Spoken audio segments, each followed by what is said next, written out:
Hey mates, welcome to the Loose Carry podcast. I'm your host, Phoenix Trinidad, and if you are new here, this is Zero Tackle's weekly NRL podcast, and we talk all things rugby league. And after this round, we have the Panthers back in the top four. Pretty scary stuff. Also, the Roosters are coming hard for finals. What are they going to do? The Dragons also having a pretty weird season. They're not going to make finals, but we discussed that a lot. And what do we do with all these trainers on the field? That's all anybody can talk about. So this episode as well, we have Jamie Soward joining us along with the Retro Rugby League. Check him out on social media. He is the jersey expert. And if you're not subscribed to this YouTube channel, do that now because we have heaps of content coming out for you and come final series. Let's get into the episode.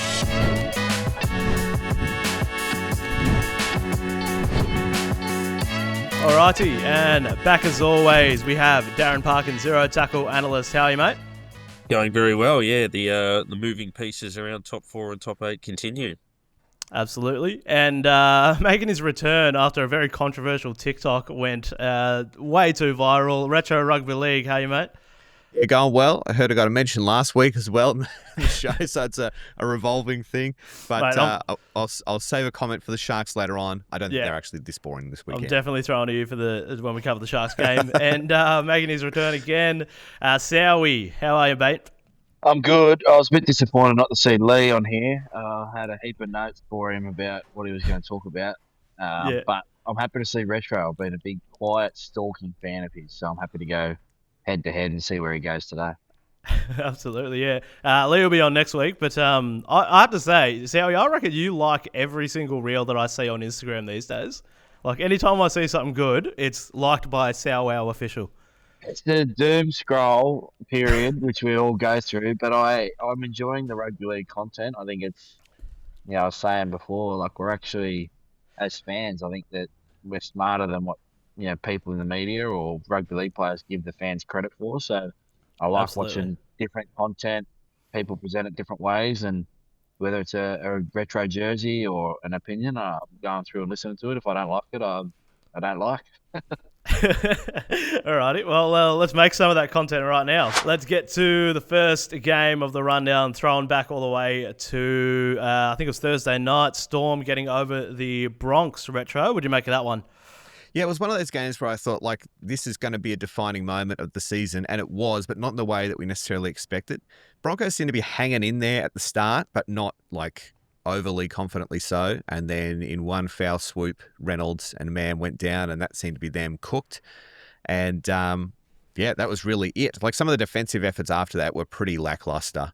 Cobbo also going off the field later on. The exciting thing coming out the other side is Cody Black will get his first go in first grade this week, I'm hearing. That will be cool to see. I just hope the poor kid doesn't get burnt too early.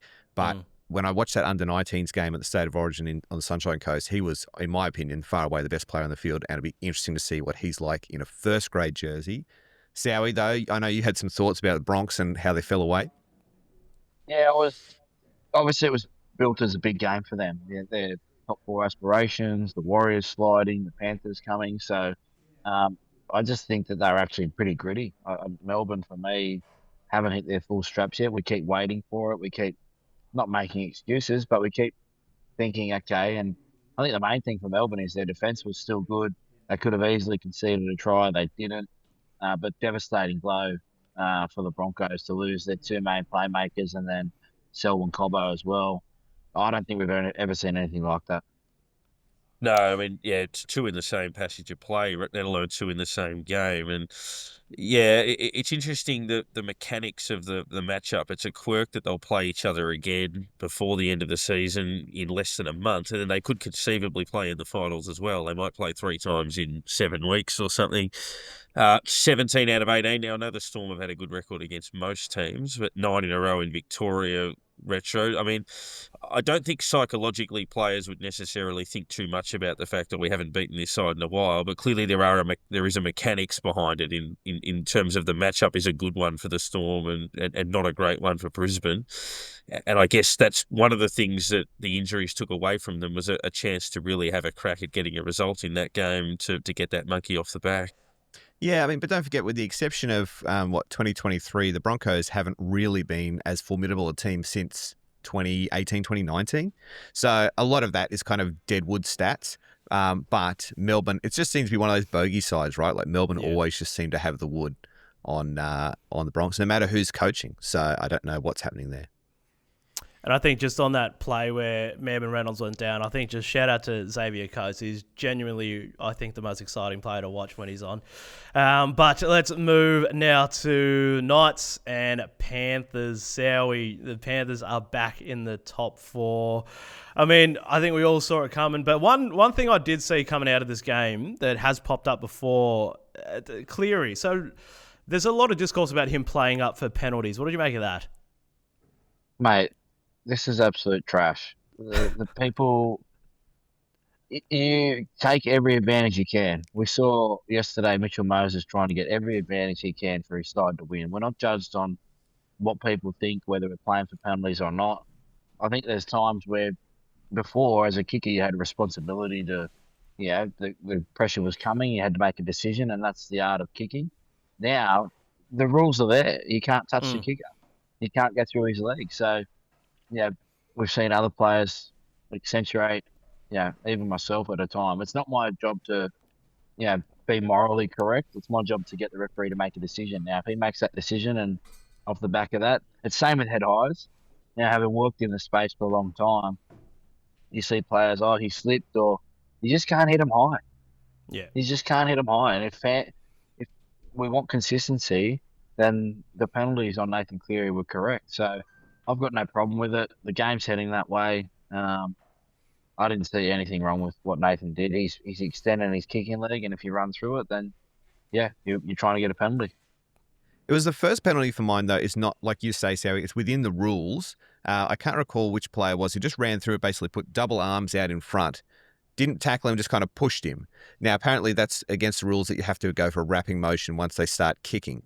But, where do you go from just basically getting a free pass? When you've got the ball in your hand, you're having a kick, everyone's just got to hang off you. And the license for the defence to actually get up and rush you is just taken away. I understand where that's in the rules now, but is that heading the game in a direction that kind of makes it a little NFL-ish with safe catches, safe kicks? Yeah, and we can't do anything about it. The NRL want the safe way to be able to do it, but I think we get confused. That the people in the bunker are reffing the game by the rule book. There's no feel for the game or empathy because, all of us would agree it was just good kick pressure, and Nathan, didn't get injured by it. As soft as you can go without absolutely flying in. But it's one of those times at the moment where you can't do it. And once coaches, if you're prepping people or men or women, you just can't do it. And we need to get on board with that. Obviously, there's a lot of water to go under the bridge if Penrith are to win the 5th, but you can certainly mount a case that if they do, it would be the finest of the lot if we look at the statistics around it. So they left Las Vegas in the top 4 when they beat the Sharks, fell out of the top 4 immediately after that, only won 2 of their next 10, sat on the bottom of the ladder in June. They've climbed 13 positions in 9 weeks to jump into the top 4. Now they obviously hit that tough run where they play the likes of the Storm and the Raiders across this next few weeks. And conversely to that, Sowie, the Knights have been scoreless at halftime 10 times. So that's 50% of their matches. They've been scoreless at halftime, which is extraordinary. Yeah, it certainly is. Two things. Newcastle are going to have to make a decision on the coach. And, we're hearing what we're hearing. Blake Green, he's got the inside running for that. It's sort of quietened off for a little bit. But they're going to have to make a call on a coach. I know Willie Peters, Ben Hornby, some of these guys that have been around for a long time now, I'd be loving to get their hands on the Newcastle side. What I would say about Penrith is we find a way to move the posts on them. If they win their 5th, they're going to be the greatest. They've won 4 in a row, and we've all got this narrative of they were last and what a run, and it's been an incredible run. But we just keep moving. They have to win it now to get our respect.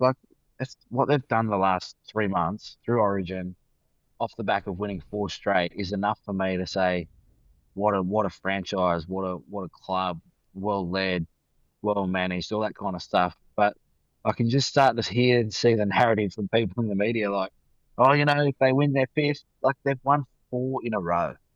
That's ridiculous. Oh, 100%. They don't have to achieve anything else. I guess retro, my question would be, would that be the best of the five if they wanted it? It would be, I mean, everything they've done is remarkable, but this would almost be another level again. They all have their little touches of Yeah. specialness. I think even if they just make the finals this year, Mm. it's probably Ivan's best coaching year. Because, don't forget at the start of the year, everyone was saying they'll win it for sure. Then they're saying, well, they can't possibly finish last. Then they're saying, well, they can't make the 8. Then they're saying they can't make the 4. Now they're saying, oh, well, maybe they'll make a 5th. Yeah, so the narrative constantly changes. But there was a point where even Ivan was kind of shaking his head saying, we haven't been in this position. And he coached his way out of it. So I think that's a pretty big deal. And with different kids coming through, probably not in the same way. I don't feel like they feel like the same team in as past. They're not as suffocating, but they are a little more youthy. The Jesse McLeans and stuff like that.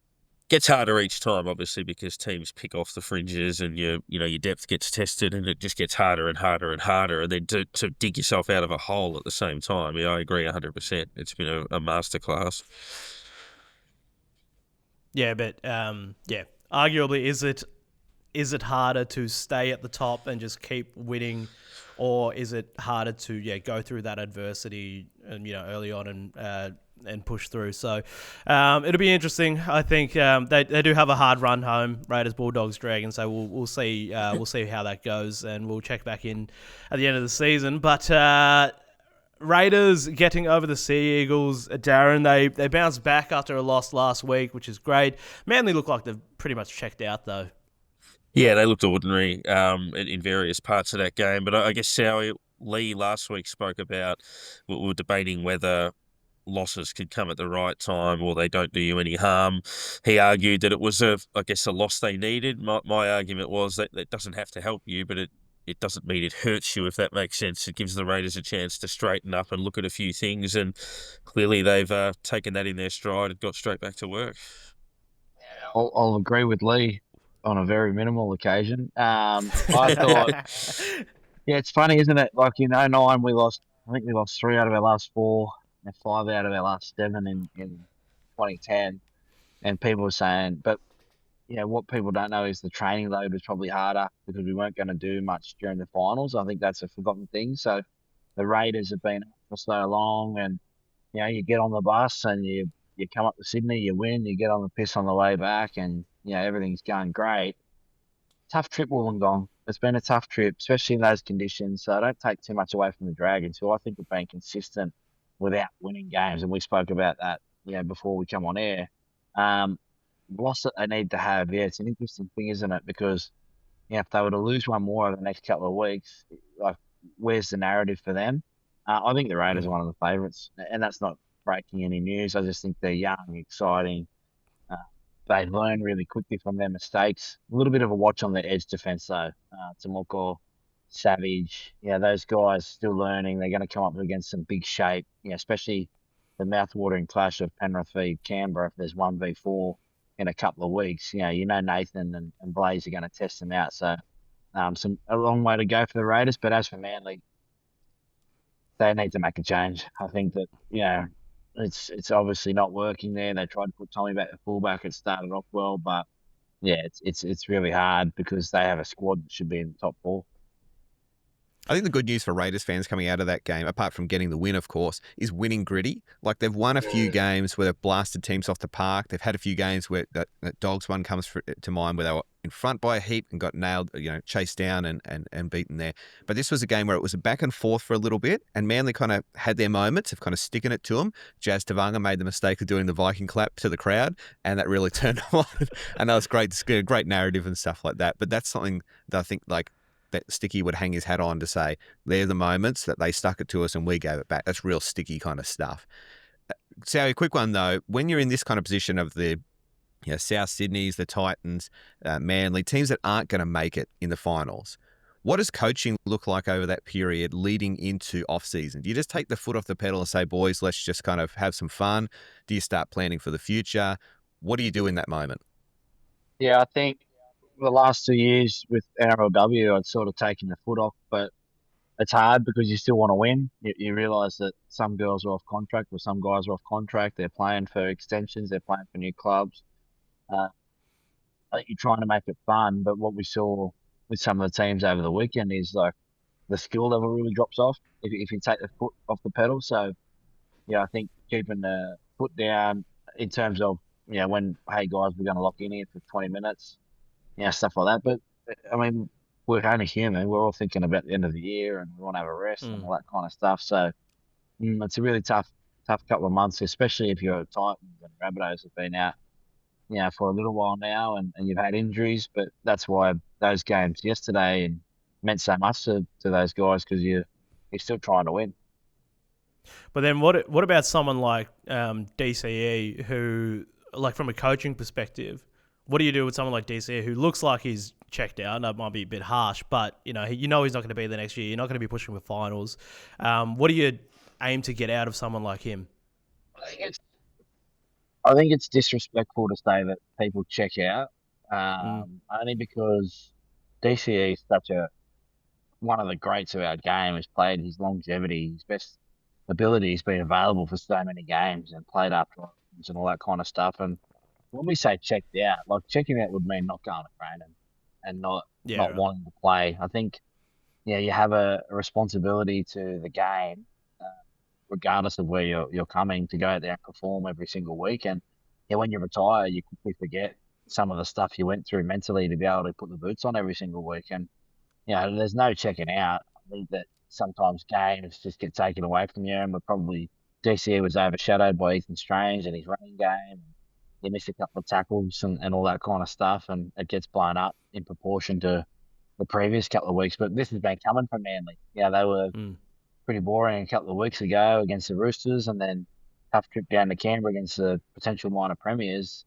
I don't know if it's about checking out. I think it's just about the opposition have got more to play for. They're hungrier, and you're trying to get things going, but it's just not all happening on the same page at the moment. Yeah, that's fair.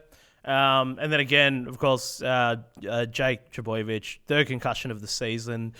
Where do you stand on that one, Sao? I know we've spoken about concussion on this pod before, specifically, I think, with Jake Trbojevic earlier in the year. That's alarming. I feel like it's time to retire. It's too dangerous, isn't it? Yeah, look, accidents happen. It's still a very safe game. The NRL are doing everything they can to, make sure that player safety is at the forefront. Do they get some things wrong? Yes, but we've got to remember that when you sign up to play rugby league, it's a tough sport, and you're going to get your head in wrong places, and you're going to be unlucky. And we saw Victor Radley go through it last year. We've seen Jake go through it this year. And a lot of the NRLW girls have gone through it. In terms of accidents happening and bang clashes, and you go up to make what you think's the best tackle, or you're carrying the ball and someone steps, and there's a bang moment that you just can't get back. So I don't think he'll retire. I think he's just probably due for a rest. He's worked his backside off for so long for that side, and to get another concussion isn't great, but it happens in our game. And don't forget, we probably didn't accentuate concussions as much as we do now. Like, when they used to happen, it was sort of that person comes off, or they get up and keep playing. Now, because of the HIA, which I agree with, like, it's you take more notice of. It's like the yellow car theory. You haven't seen a yellow car for ages, and then you go out and you see 30 yellow cars. Like, it's been happening in our game for a long time. The clubs, NRL's doing as much as they can to try and prevent it, but accidents are going to happen. One thing I did hear recently about Victor Radley was he was interviewed on a podcast, and he was talking about, like, the steps that he went through coming out the other side of his latest kind of concussion. And he made a good point to say, like, when I'm going through these things, I'm dealing with doctors and medical staff who know me well. And so when everyone else looks at him and says, oh, he's had a really bad reaction to that, the medical staff who know him well say, that's just the way Victor does things, or that's how, it looks really bad in this case, but actually if you compare it to all the other times, that's how Victor operates and that's how he returns and all this kind of stuff. I don't like this retirement talk because it's just kind of, we just don't know. And I think I recall with Boyd Cordner, people coming up him in the street saying, you should retire. What do you know? You can't see inside my head. And in some cases, it's right. And other times it's not. I just think these things, we talk about it way too quickly. Leave it up to the doctors and to him to make a personal decision. But they should get good counsel. about things just beyond their playing career. And I think I've heard James Graham talk about that in podcasts and stuff like that as well. The young him versus the old him would make different decisions. And so sometimes you need that outside counsel. Well, that's the thing. I agree that it should be left to being a personal decision, but there you do see in other sports as well. You see players getting medically retired. It's not their decision. The league actually steps in, has an independent body that retires them for them and stops them from playing, which I know is quite a contentious thing. But yeah, so anyway, we'll move on to something a bit more lighthearted. Retro, Dragons getting over the Sharks. First of all, how did you rate the style of the Sharks play last weekend? Did they impress you? I didn't get to watch the whole game live because I was heading to the Roosters game after, so I saw some of it on the big screen at the Normanby. Shout out the Normanby and some other places. I actually thought it was the most exciting the Sharks have been all year, and they lost. So maybe that's a bad trend. Maybe be more boring. Like they had a few cool moments. I thought Nico actually played well in trying to put people in space and whatever, but obviously defensively couldn't hack it. But credit to the Dragons, man. They just stuck it to them. So there was one try out of this, and this kind of comes a little bit back to the point we were talking about before, Sowie, about pressure on kickers and stuff. This notion at the moment about when is a person contesting for the ball and when are they getting tackled in the air. And I think that rule only changed in around about 2017. You used to be able to tackle attacking players from the air. And I kind of thought at that point, I know it's going to happen here. People are going to start jumping into the line and the jumping of kicks and stuff. I don't know, where are we at with that rule? I know this is a slight departure, but where are we at with that rule, and what's got to change in the future or the off season, or is that the boat that we're in now? I have no idea. I have no idea what we're trying to do with the tackled in the air, the contesting in the air. One goes up, it's a contest, he goes down, make the great try-saving play, Matt Singh-esque, as if take us back to Matty Singh and how many try-savers he had, and we somehow find a way to penalty try it, with no professional foul. It just doesn't make sense. I have no idea how to understand it, where it's going, what to do, because right now you pretty much have to let them catch it, come down, and then you have to try and tackle them straight away. Well, you have to take your hands off, right? Even if your hands are on, it looks like you're affecting a tackle, even if your hands just stay in the exact same place. So it's one of those things where it's in the rules, like we say before, they're refereeing to the book, but it makes no sense in terms of actually playing a game. Yeah, so I feel sorry for the refs. Counterintuitive rules, where the rules go against your natural instinct in a fast-paced game. There's a few of those where obviously they're trying to do certain things around protection when players are at their most vulnerable, when they're not grounded and those sorts of things, or head down, etc. But you've also got to look at the practicals of the way the game is played or feel for the game, and it's very difficult to expect players to adjust at that level of intensity. Yep. But also weird sort of season for, just going back to the Dragons, it's kind of a weird season for them, Daz. I think you got it on the notes here. If they had won all those games that they've only lost by 1 point, they'd be sitting 5th place. So it's kind of a bit of a topsy-turvy season for them. Yeah, they'd look at it and see it as a missed opportunity. We discussed it a little bit off air with Soward, that I guess nothing happens by fluke, and that they've lost those games for a reason, in the sense that it's management late in the contest or things that they need to work on.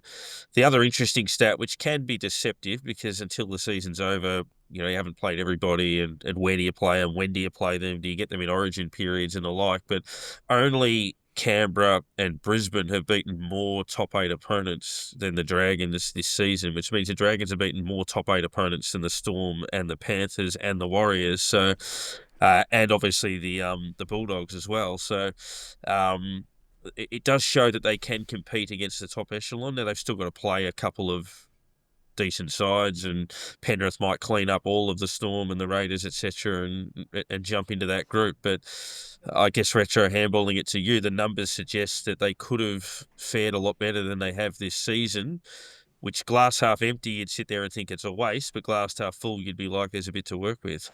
Yeah, I mean, that stat about top 8 teams would be a little bit skewed by the fact that the Panthers were basically last for most of the season. Correct.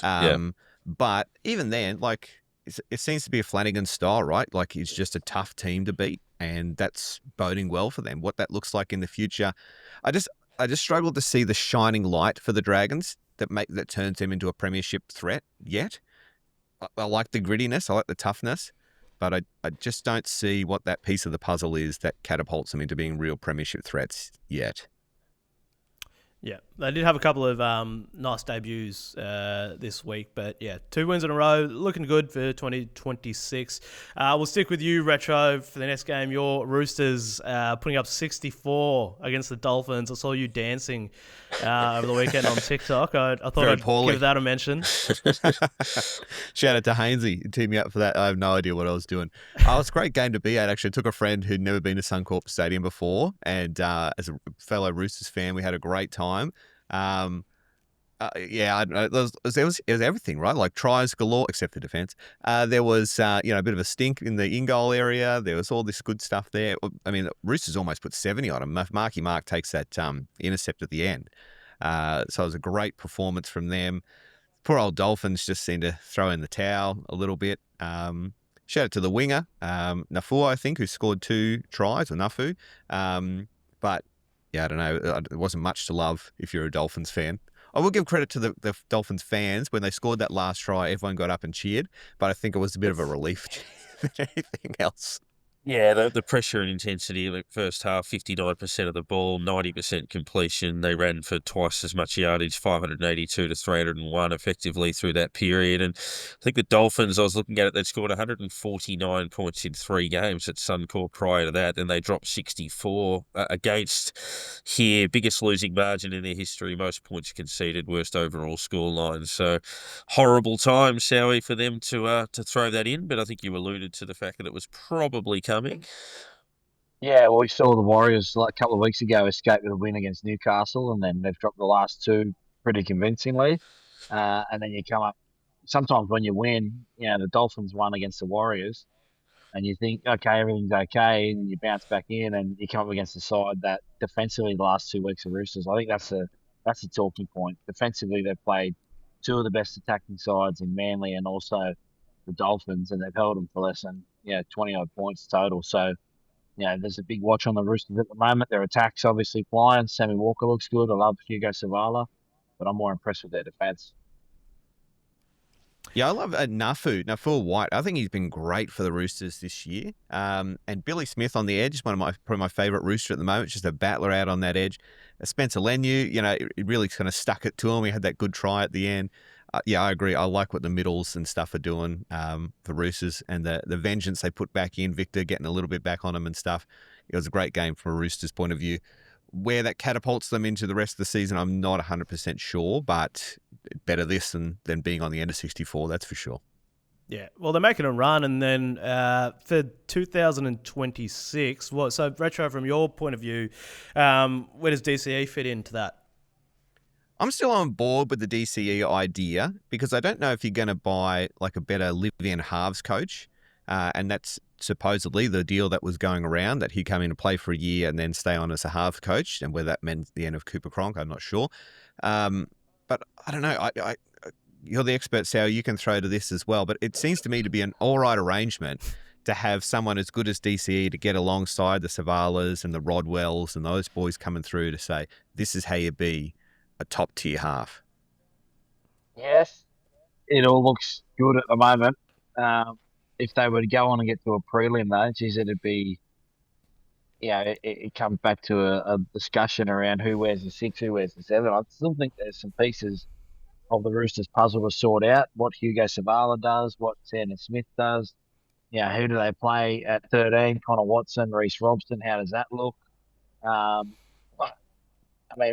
DCE, if players come onto the market like of his calibre, you've got to find a way to get him into your side. Whether it's going to work or not, we're going to have to wait and see, because last time they did this, they went back to back. Totally different side, totally different style of rugby league being played at that side at that time in the NRL. But going to be interesting. I'm a huge Sam Walker fan, so I don't know. To be honest, I don't know. Yeah, it's worth the gamble regardless. Coming out of the next game, Darren, Bulldogs taking down my Warriors. We look like we have just... the injuries have just taken their toll, but last week we were on here saying how the Dogs can't win in the wet, and they put one down.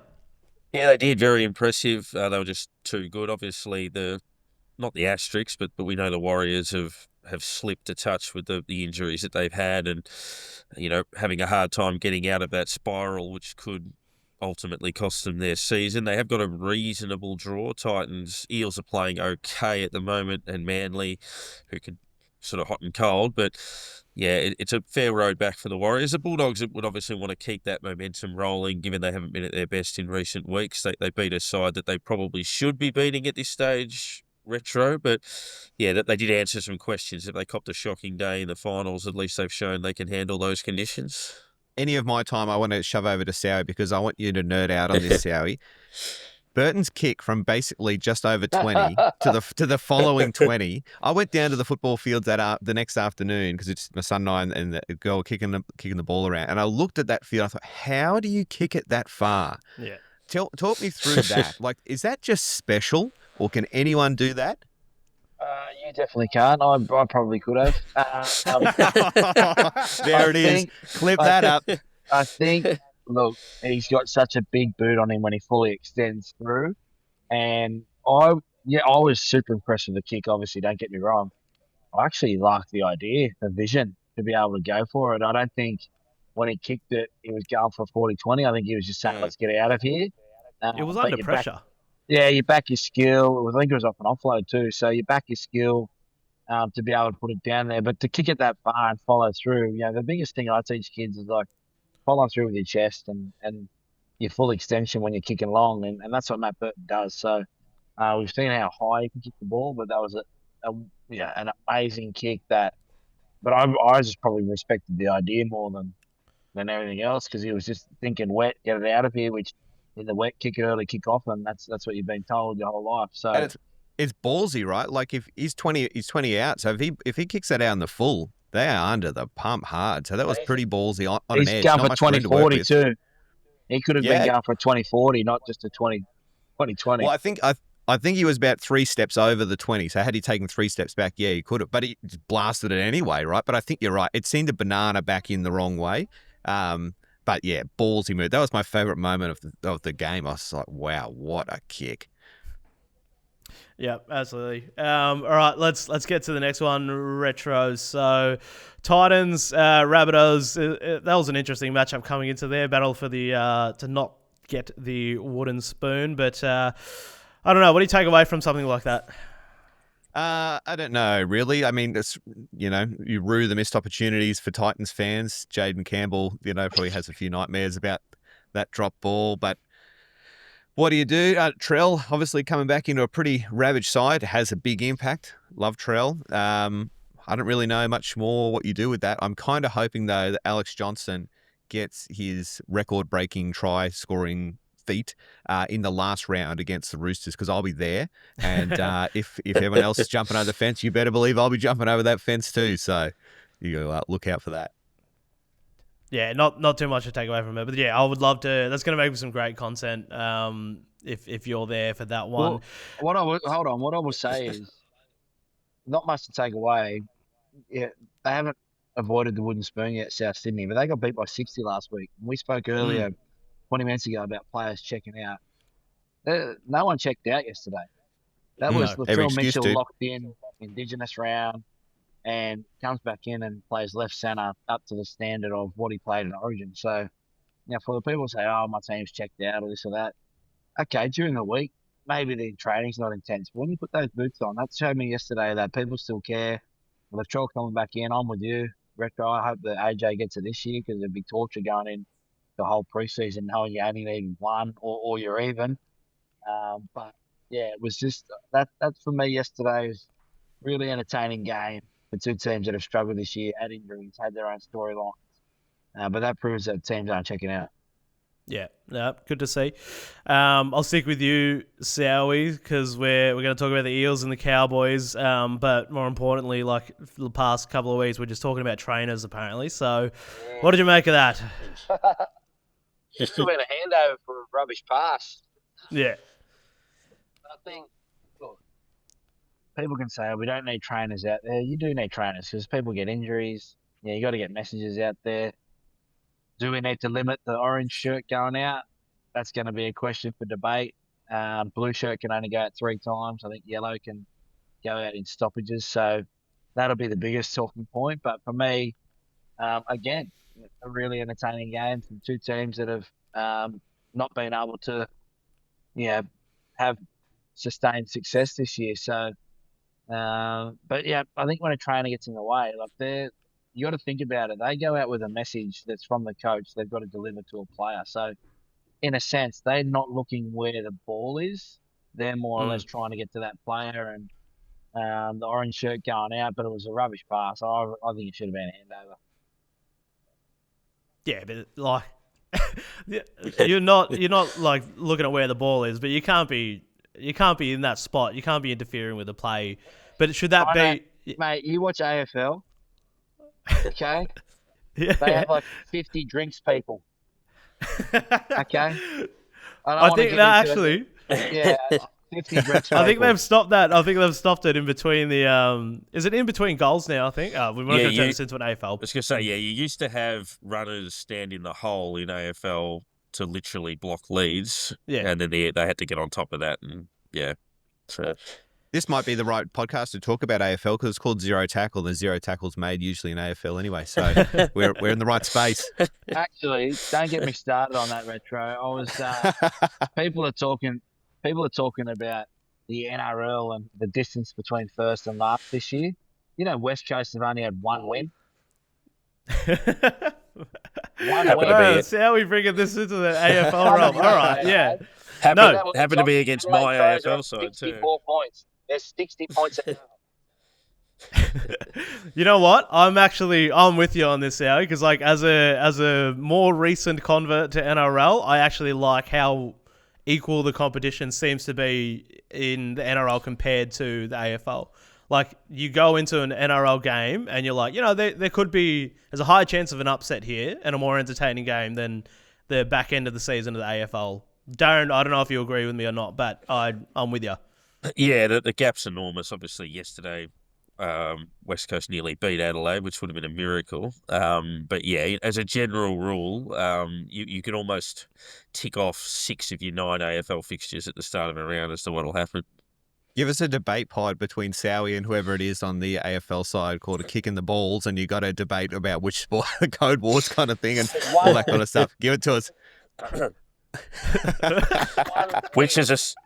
What's our bottom team got? Our bottom team's had 5 wins, maybe. West Coast 1 win happens to be against my AFL side, so that's there you unfortunate. One win all year. I'm setting that up. I'll do that with Soward. I don't take on Soward when it comes to NRL, but I'll happily take him on when it comes to AFL. All right, let's end on some. So obviously, Indigenous round. This round, Retro, and you're the jersey expert. What do you reckon? Best Indigenous round jersey so far? I always leave my jersey round rankings and stuff until we've seen them all on the field live, and so we haven't seen the Cowboys live, and there might be another one as well. But there's a couple of cool things this year that haven't been done before. So both the Roosters and the Warriors had dedicated Indigenous round jerseys for the ladies. Gold Coast did it first last year, but Sowie made the point that also the Dragons basically like funded it from within. Bobby Law, is that the right person, Sowie? Yeah, Bobby Law did it last year. We played Sharks on a Sunday night, but she got the funding herself to be able to do that. So shout out to Bobby. But I love the Indigenous round jerseys. I just kind of wish, and I don't know what you think, boys, but from a social media point of view, I just kind of wish we knew more about the stories of the designs and the actual stories on the jersey behind it. I know most people do throw it up, but like it would just look weird for the Cowboys not to have it when every other away team had their Indigenous jersey. Like that used to be the thing, right? You'd play a away game and then the next week you're usually at home, which is why it goes over 2 weeks. But I like hearing more about the stories and why that jersey was created. Yeah, I agree, Sowie. If only there was a guy who had an Instagram page that was dedicated to that very thing and the NRL got on board with it and clubs got on board with it. I can't think of anyone.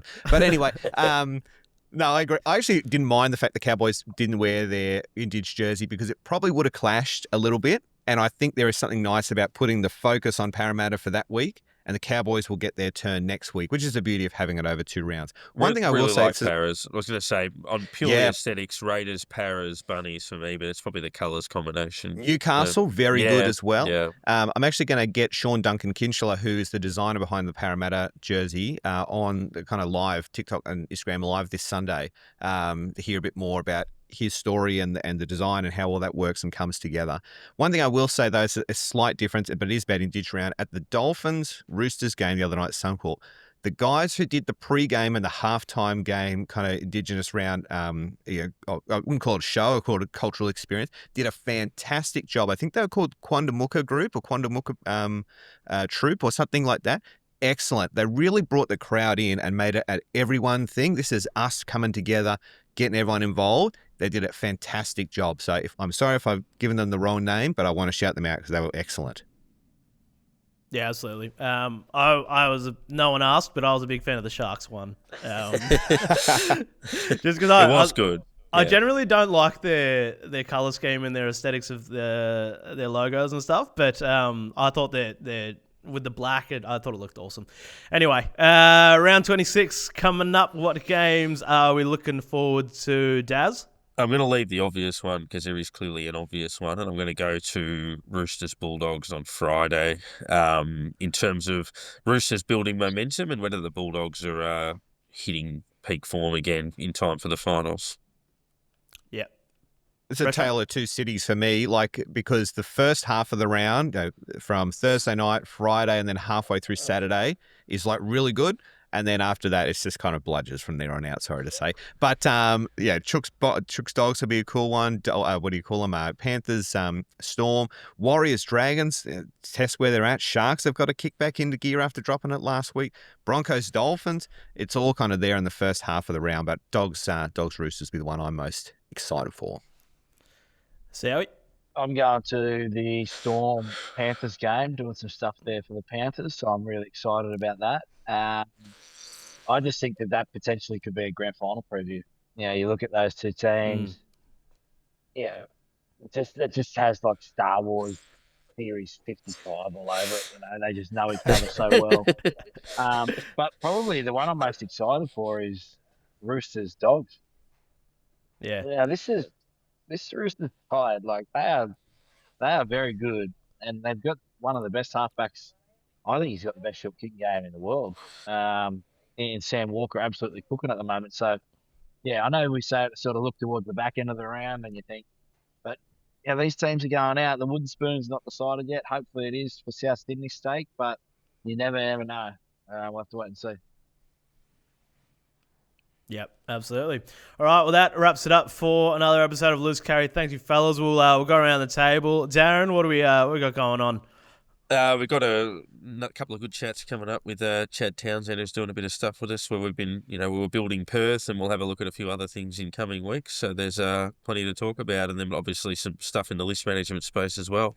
Absolutely. Chad will be on Loose Carry next week as well, I think, with you, Sowie. So, and what do you got on?